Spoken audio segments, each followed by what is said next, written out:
Di rumah sepi Madinah yang hanya berpenghuni aku dan Mama, tiba-tiba muncul Tante Fatima, sahabat Mama yang cantik, pucat, dan baru dicampakan suaminya karena mandul, numpeh di kamar belakang sambil batuk pelan. Maaf, kamu Omar ya?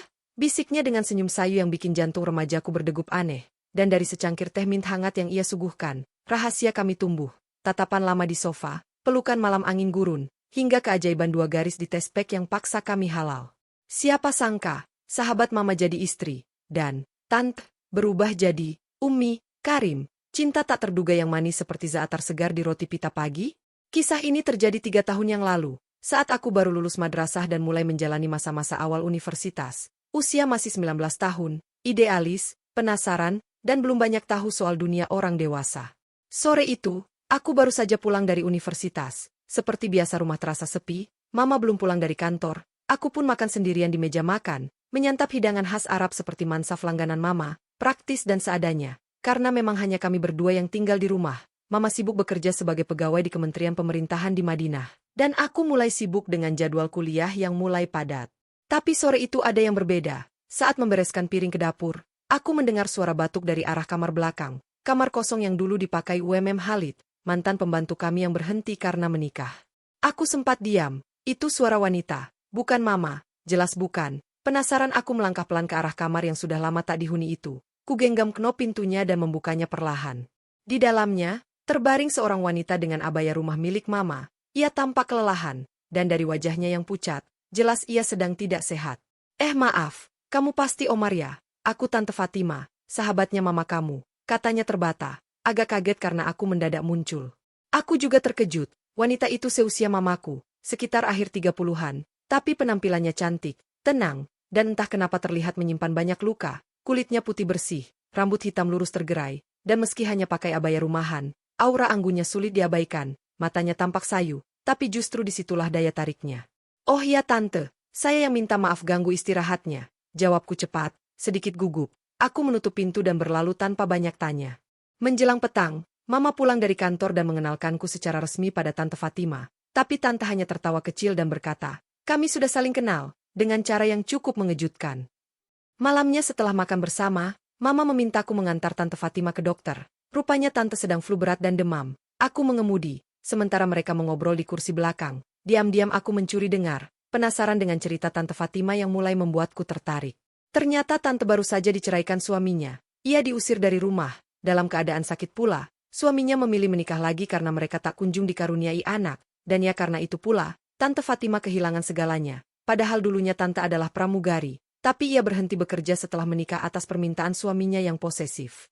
Mama terlihat sangat perhatian. Pokoknya kamu harus sehat dan ceria lagi Fatima. Tinggal saja di rumahku. Aku juga lama menjanda kok, jadi bisa saling temenin. Katanya lembut. Tante Fatima tersenyum lemah.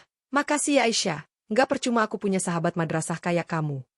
Sejak malam itu, Tante Fatima tinggal bersama kami. Awalnya hanya tamu sementara, tapi seiring waktu, kehadirannya mulai mengisi ruang kosong di rumah ini, dan dalam pikiranku, dia tak hanya cantik, ia perhatian, suka bercanda kecil, dan punya cara bicara yang lembut, berbeda dengan gadis-gadis seusiaku.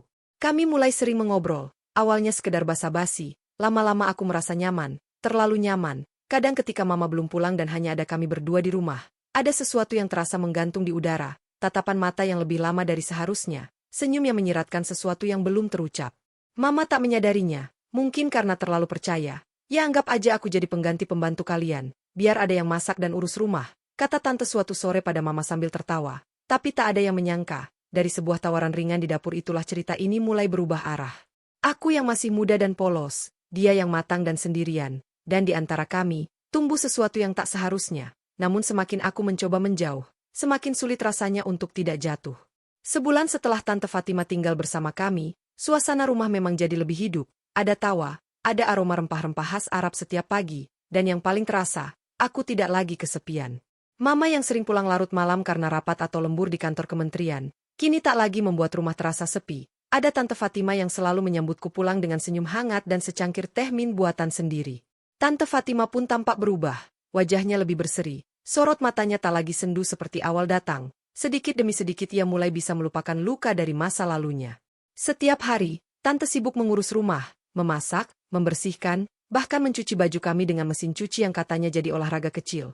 Awalnya Mama merasa nggak enak, Takut dianggap menyuruh-nyuruh sahabatnya sendiri, tapi tante selalu bilang sambil tersenyum. Nggak apa-apa Aisyah, justru ini yang bikin aku merasa berarti, daripada melamun dan kepikiran terus. Dan benar saja, kegiatan rumah tangga itu membuat Tante Fatima tampak makin bersinar.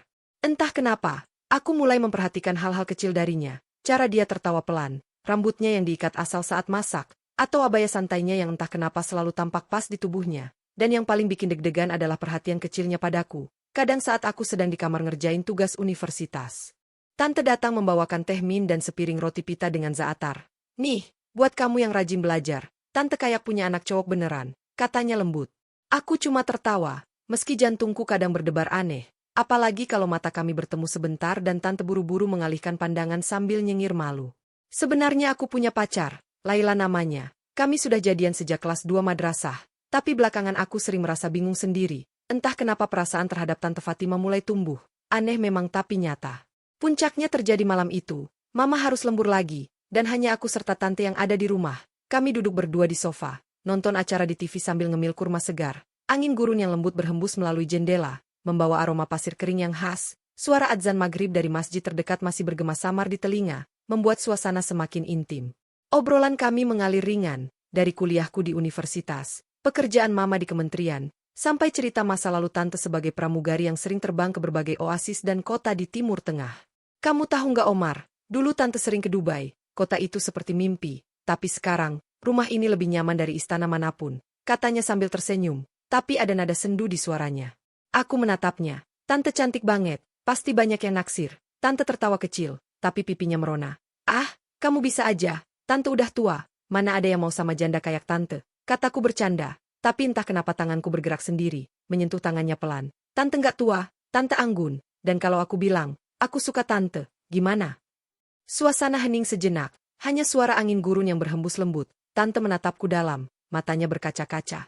Omar, jangan main-main, aku sahabat mamamu. Tapi sebelum aku bisa jawab, bibir kami sudah bertemu, pelan, hangat, seperti hembusan angin di oasis yang menyegarkan. Malam itu, di rumah yang diterangi lampu temaram dan aroma rempah dari dapur, kami hanyut dalam pelukan yang tak terduga. Tante Fatima dengan kelembutan dan dewasanya, mengajarkanku arti keintiman yang sesungguhnya, bukan sekedar rasa penasaran anak muda, tapi juga perasaan yang tumbuh dari kedekatan hati. Tubuhnya yang hangat, seperti pasir gurun yang terpanaskan matahari siang, membuatku lupa segalanya. Desahan pelannya seperti suara angin di wadi yang sepi, dan saat semuanya usai, kami berpelukan dalam diam, hanya suara detak jantung kami yang saling beradu. Ini salah, Omar, tapi Tante nggak nyesel, bisiknya lirih. Aku hanya mengangguk. Aku juga Tante, aku sayang Tante. Pagi harinya, aku terbangun dengan aroma kopi Arab yang kuat dari dapur. Tante Fatima sudah rapi, mengenakan abaya biru laut yang sederhana, rambut diikat seadanya, dan senyum yang tulus. Ia terlihat luar biasa cantik, dan dalam dekapanku, aku merasakan detak jantungnya yang tenang. Seolah beban hidup yang ia bawa selama ini akhirnya sedikit demi sedikit mulai terangkat. Malam itu bukan tentang apa yang terjadi, tapi tentang rasa, tentang dua hati yang akhirnya saling mengerti, meski lewat jalan yang tak biasa. Keesokan paginya, semuanya terasa berbeda. Begitu aku bangun, aroma roti pita menguar dari dapur. Tante Fatima sudah rapi, mengenakan abaya bermotif lembut dan celemek kecil, tampak sibuk mengoles za'atar di atas roti. Pagi Omar, mandi dulu sana, roti pitanya udah Tante siapin, ucapnya tanpa menoleh. Aku berdiri terpaku sejenak di ambang dapur, masih dengan kaos tipis dan celana pendek semalam. Rasanya seperti waktu berhenti sebentar. Suasana pagi yang biasanya biasa saja kini dipenuhi sesuatu yang tak terucap. Dengan langkah ragu, aku mendekat. Tante, maaf soal semalam kita. Tapi seketika dia membalikan badan, memotong ucapanku. SST, sudah, nggak usah dibahas Tante, malu Omar. Ucapnya dengan lirih, pipinya kembali bersemu saat mata kami bertemu. Aku hanya mengangguk pelan dan berlalu ke kamar mandi. Usai sarapan, aku berangkat ke universitas. Tapi pikiranku melayang ke rumah, ke sosok Tante Fatima. Bahkan saat bersama Laila, pacarku, aku merasa hampa. Entah kenapa bayangan senyum Tante lebih hangat dari genggaman tangan Laila. Laila marah karena aku terlihat acuh. Aneh saat dia bilang ingin putus. Aku justru lega. Sore harinya, aku pulang dengan hati ringan. Tante, aku udah nggak sama Laila lagi. Sekarang aku resmi jomblo. Ucapku sambil tertawa kecil. Tante melirikku tajam tapi manja. Iri kok, putus kok malah senang sih. Nggak sedih sedikit pun. Aku mendekat dan berbisik. Ya nggak lah, sekarang aku bisa lebih sering ngobrol sama Tante, sahabat mama tercantik sedunia.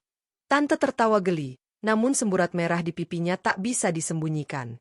Sejak malam itu, semuanya berubah perlahan tapi pasti. Tak ada lagi jarak seperti sebelumnya. Hubungan kami mengalir seperti dua sungai kecil yang akhirnya menyatu dalam satu aliran rahasia. Sore itu, dia mengetuk pintu kamarku sambil membawa teh mint hangat dan kue kecil. Tumben tante, ini belum makan malam loh.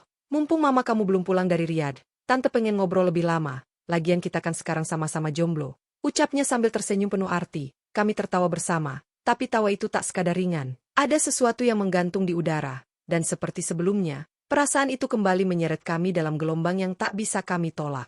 Tante Fatima, dengan kelembutan dan dewasanya, kembali mengajarkanku arti keintiman, bukan sekedar fisik, tapi juga perasaan yang tumbuh tanpa rencana. Bagi tante, aku adalah tempat ia menemukan kembali makna yang sempat hilang. Bagi diriku, dia adalah pelabuhan yang tak pernah kukira akan kutuju. Sejak itu, kami hidup dalam kisah yang tersembunyi. Kami belajar menyembunyikan rasa di balik senyum biasa, menyelipkan rindu dalam tatap sekilas di hadapan mamaku yang akhirnya pulang dari Riyadh. Namun seperti kata orang, rahasia tidak pernah bisa benar-benar terkubur. Sebulan despues kebersamaan kami, tante memberi kabar yang mengguncang dunia kecil kami. Omar, tante telat datang bulan, sudah 2 minggu. Suara tante gemetar, tapi matanya menatapku dalam. Aku tercekat. Tapi bukankah tante dulu pernah bilang gak bisa? Iya, itu juga yang bikin tante diceraikan dulu. Tapi sekarang, entah kenapa, rasanya seluruh dunia sunyi. Tapi aku tahu satu hal, aku tak bisa mundur, aku harus menjadi lelaki sejati untuk tante, untuk buah hati yang mungkin tumbuh di dalam rahimnya. Aku akan tanggung jawab tante, kita menikah saja, biar semuanya terang dan jujur. Awalnya mama marah besar, aku mengerti, siapa yang tak akan terkejut jika anak laki-lakinya menikahi sahabat dekatnya sendiri. Tapi perlahan, saat tahu betapa seriusnya aku dan betapa tulusnya tante Fatima, mama mulai luluh.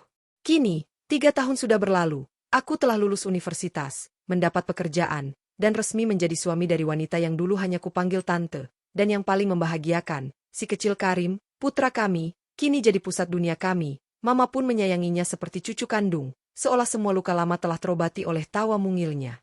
Kadang aku masih tak percaya bahwa kisah ini nyata. Aku, Omar, yang dulu hanya anak remaja biasa, kini menjadi suami dari wanita yang pernah kusebut sahabat mamaku, dan setiap malam saat Fatima tersenyum dalam pelukanku, aku tahu, cinta memang tak selalu datang dengan cara biasa, tapi saat ia datang, tak ada lagi yang bisa kita sebut kebetulan. Kini setelah semua yang kami lewati, rahasia, kegugupan, ketakutan, sampai keberanian mengambil keputusan terbesar, aku hanya bisa tersenyum saat menatap wajah damai Fatima yang tertidur di sisiku. Dulu aku tak pernah membayangkan bahwa sosok wanita dewasa yang akrab kupanggil tante, sahabat mama sendiri, akan menjadi cinta sejati dalam hidupku. Tapi ternyata jalan hidup memang suka mengejutkan. Cenut-cenut yang dulu terasa penuh ketegangan, diam-diam kini berubah jadi getaran hangat yang sah, penuh cinta, dan bisa kami rayakan tanpa sembunyi. Rasa yang dulu kami pendam dalam diam, kini bisa kami bagi setiap pagi, setiap senyum, setiap pelukan hangat di rumah kecil kami, bahkan saat Karim berlari kecil memanggil, Ummi, dan memeluk Fatima. Aku tahu ternyata jatuh cinta diam-diam pada tante justru menemukan keindahan sejatinya setelah kami halal.